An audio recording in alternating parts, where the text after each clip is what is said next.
Bon après-midi tout le monde, maniaque de Transformers, une belle découverte aujourd'hui, une belle surprise. Eyebrow de la gamme Hunt for the Decepticons.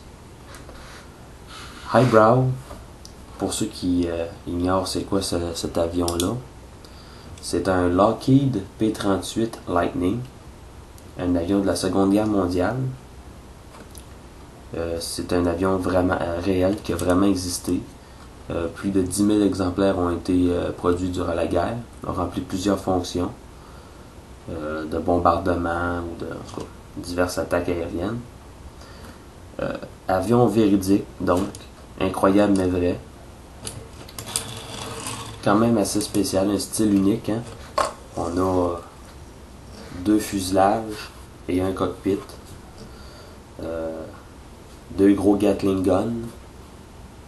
Mais ce que je comprends pas, c'est comment on pouvait faire feu avec des Gatling Guns avec des hélices juste devant. Vraiment difficile à comprendre, mais bon. En dessous, on a de chaque côté 4 missiles de chaque côté. Couleur kaki avec un bleu pâle en dessous. Du gris argenté, du gris mat. Et ce qui est bien plaisant, c'est que, vous voyez, sur le dessus ici, les moteurs sont couleur dorée. On appuie dessus. Et ça fait tourner les hélices. Les hélices à 4 pales. On peut également, si on veut, garder des hélices à 2 pales. Ça marche aussi. Bel effet. Mais j'aime bien les hélices à 4 pales.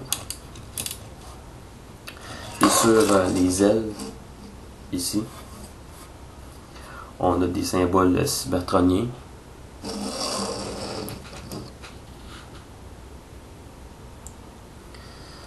Ce qui implique que c'est un ancien cybertronien, un Seeker. On n'a pas de symbole d'allégeance, mais sur l'emballage, c'est clairement écrit Autobot Eyebrow. Donc c'est un Autobot qui reprend le nom du Headmaster Eyebrow de génération 1. Sur le dessus, on a P plus 10 de chaque côté. L'intérieur est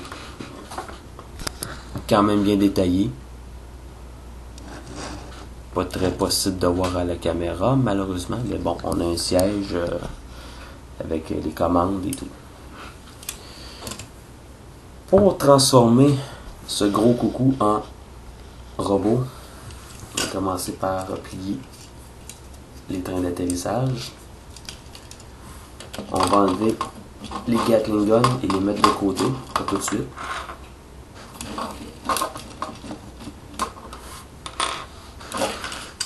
On va commencer par séparer cette section-ci. Tourner comme ça.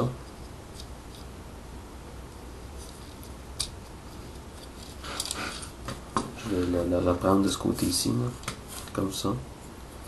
On va laisser ça comme ça. Ensuite, on va séparer. On va commencer par replier les pales pour être sûr de ne pas les briser. Et ensuite, le tout est très solide en passant. Vraiment, le tout se tient très bien. Il y a des robots que les parties se défont facilement, mais lui, pas du tout. Très solide. Donc, faire attention pour appliquer trop de force excessive afin de ne pas le briser. Ça comme ça. On va prendre les parties ici. On va les relever.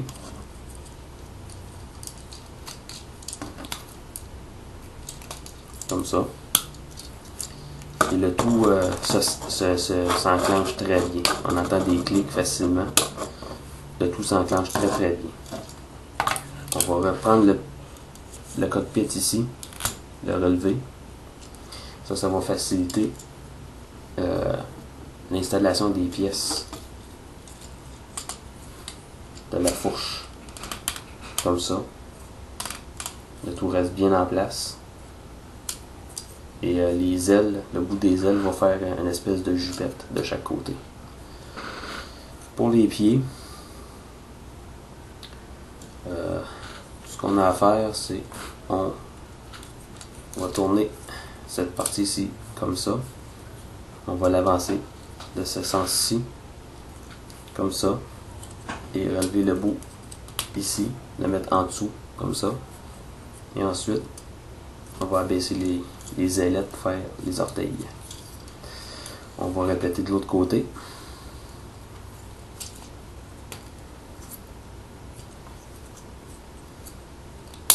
Comme ça. Et là, eyebrow peut déjà se tenir debout. On va séparer les parties ici.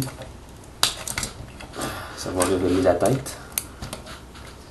Et dans le dos ici, on va séparer cette partie ici du cockpit, comme ça. Plus facile quand vous avez les ongles longs.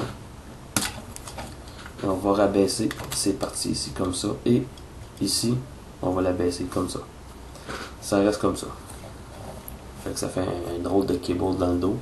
Mais ça se fond quand même très bien avec le reste.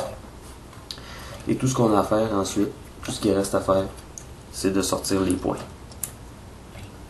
Comme ça. On peut quand même les laisser comme ça. Ça donne une impression que le bras est quand même plus en ligne droite. Mais la vraie transformation, c'est comme ça.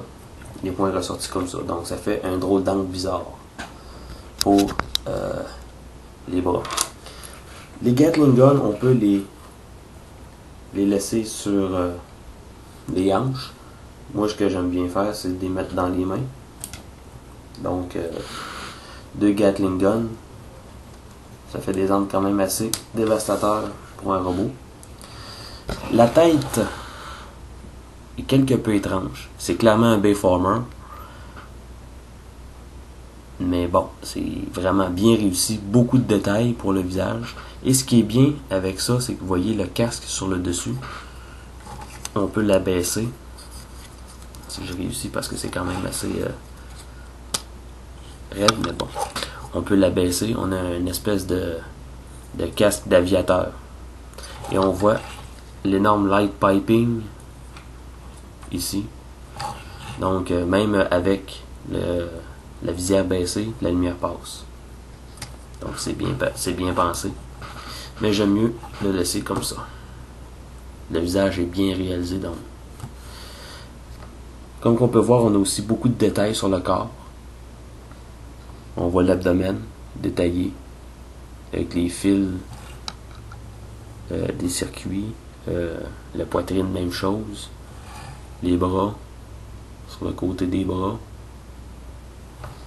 Les jambes à l'arrière. La carrosserie de l'avion est bien détaillée. On a un paquet de petites perforations pour faire la suggestion des rivets. Donc c'est bien pensé.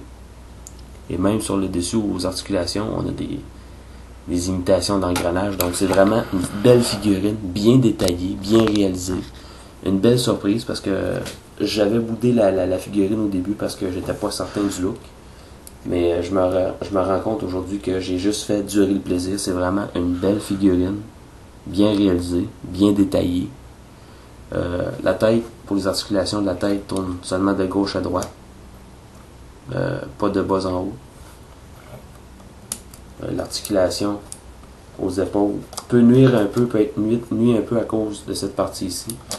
Mais ça tourne quand même à 360 degrés. On peut l'éloigner du corps. On a une articulation ici, comme ça. Le coude se plie. Une petite articulation au poignet. Et ce qu'on peut faire aussi, si on veut, on peut convertir les deux avant-bras en espèce d'arme. Donc, c'est bien pensé, ça aussi. Vraiment, une belle figurine bien réalisée. Pas d'articulation à la taille, malheureusement, mais on a une bonne articulation pour les jambes. Il faut prendre soin, par contre, d'éloigner les morceaux. Ici, aux hanches. Va d'avant en arrière et va sur les côtés aussi. Le genou se plie. On a une articulation à mi-cuisse, comme ça. et on a une articulation à la cheville comme ça et comme ça. Donc, beaucoup, en dépit du fait qu'on n'a pas d'articulation à la taille, on a une belle amplitude de mouvement pour ce robot-ci, dont on ne voit pas beaucoup la tête, malheureusement, veuillez m'excuser. Mais bon, en dehors du fait qu'il y a ce cable-ci dans le dos, qui, somme toute, se font quand même assez bien quand on sait positionner les pièces de manière adéquate. Vraiment bien fait, bien réalisé. Celui-là, je peux vous le garantir, vous ne serez pas déçus. Belle réalisation, bien fait. Seul défaut vraiment, c'est les bras. Ça donne, à cause des points, ça donne une espèce d'angle bizarre.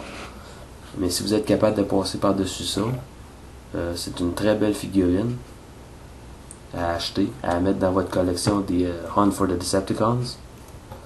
Un bel hommage à Eyebrow, qui se trouve être un hélicoptère à deux hélices dans la génération 1. Là, on a un avion à 2 hélices, un ancien avion qui plus est. Donc, vraiment bien réalisé. Un robot unique en son genre. Sûrement que le moule, étant donné que c'est un beau moule, il va sûrement avoir des repeints, peut-être même des retours pour changer la tête. Si jamais ça arrive, je vais probablement les acquérir parce que c'est vraiment, vraiment quelque chose de bien fait. C'est le genre de robot que je pourrais acheter, démonter et repeindre en plusieurs exemplaires pour me faire une flotte de Lockheed des années 40. Donc, sérieusement, une belle achat, une belle surprise, vraiment une belle surprise. J'étais étonné ce matin. C'est un cadeau que j'ai eu. Vraiment content. Donc, sérieusement, c'est une belle surprise. Je m'attendais pas à ça, pantoute. Je pensais pas d'avoir une aussi bonne figurine entre les mains. Très enthousiaste. Donc, je vous le dis, celui-là vaut la peine. Il y en a beaucoup des Hunt for the Decepticons qui valent la peine, mais celui-là remporte la panne. Vraiment bien fait. Donc, si vous aimez le look Bayformer, si vous aimez le look des avions rétro, n'hésitez pas, achetez-le. Je vous souhaite une bonne après-midi et merci de votre attention.